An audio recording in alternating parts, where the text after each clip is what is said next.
G'day, I'm Dr. Tim Carey. I'm a controller, and so are you. Control matters. This short story is called How to Recognize Controlling People. Imagine you could recognize controlling people before you even interacted with them. Being able to pick the controlling person out of a lineup would be a neat skill to have. A skill such as this could mean that you'd be able to avoid interacting with controlling people if that's what you wanted to do. Wouldn't it be neat to be able to minimize the extent to which you're manipulated or bossed around by controlling people? Well, here's the secret. After a suitably long drum roll and the build-up of a sufficient amount of suspense and curiosity, the fact is we are all controlling people. Every living person is a controlling person. People have to be controlling people if they want to go on living. The very act of staying alive on a day-to-day basis is a process of control. If the speed and position of a car can't be controlled while it's motoring down the freeway, the occupants inside the car will soon expire. Bodies that can't control their temperature or their concentrations of things like oxygen and glucose in their blood will quickly perish. Control is the process that enables people to, among other things, walk upright along busy city sidewalks, plough fields, kill people, board cruise ships, bully work colleagues, fly kites, wave goodbye, lose weight, hunt moose, kiss passionately, build model aeroplanes, reach for the stars, drop bombs, shine shoes, order coffee, pass exams, and read bedtime stories.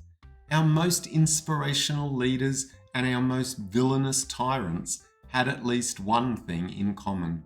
They were all controlling people.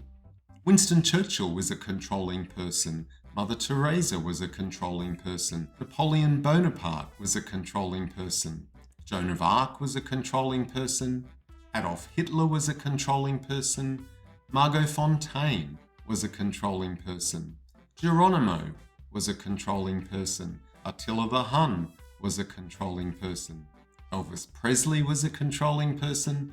Mahatma Gandhi was a controlling person. Pol Pot was a controlling person. Abraham Lincoln was a controlling person. Nelson Mandela was a controlling person. Florence Nightingale was a controlling person, and Einstein was a controlling person. So it's trivially simple to pick the controlling person out of a lineup. It's all of them. At least all of the ones that are alive. And it's impossible to avoid interacting with controlling people unless you plan on living a completely solitary life. Control is the process of making things be right and keeping them that way. A routinely functioning person is a concatenation of systems that keep body temperature right, posture right, appearance right, relationships right, health right, emotions right, schedules right, confidence right, and so on. When problems occur in a person's routine functioning, they are problems of control. When we think of controlling people as abusers, micromanagers, thugs, or just plain bossy, it's not the fact that they control that makes them so unpleasant to deal with. Everyone controls, and since interacting with most people can be highly satisfying, it can't be control that is the problem. The real issue with people we would rather avoid spending time with is not that they control, but what they control.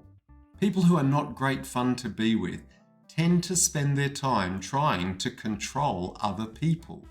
The reason that controlling other people leads to problems is because the other people are also controlling people, and being steered, guided, directed, or manipulated can often interfere with their own controlling proclivities. Even well-intentioned suggestions are likely to be rebuffed more than welcomed. No one has the necessary information about the goings-on of another person's mind that they can determine what is appropriate to do from the other person's perspective in any given situation. Perhaps the only satisfactory way to provide advice is to take a buffet approach by presenting a range of different options that the recipient of the advice can consider in their own time from their own frame of mind. Controlling the milkiness of your coffee or the scariness of the movie you watch is very different from controlling the friends your child spends time with, or the chatter of the students in your class, or how considerate your supervisor is, or how devoted your partner is. Whenever we interact with other controlling people, we run the risk of interfering with the controlling that they are doing. Let them be might be a great slogan for building more harmonious social relationships. Being with others in ways that let them be and also allow us to get on with our own being is perhaps the most urgent quest of our time. In this brief article, I've only skimmed the surface of recognizing our controlling nature and living successfully together as controlling people. If you're interested in these ideas, you'll find lots more detail in a book called Controlling People: The Paradoxical Nature of Being Human. I've written that book with my good friend and colleague, Rick Markin. You can find it on places like Amazon.com. So, what do you think about that? Bye for now.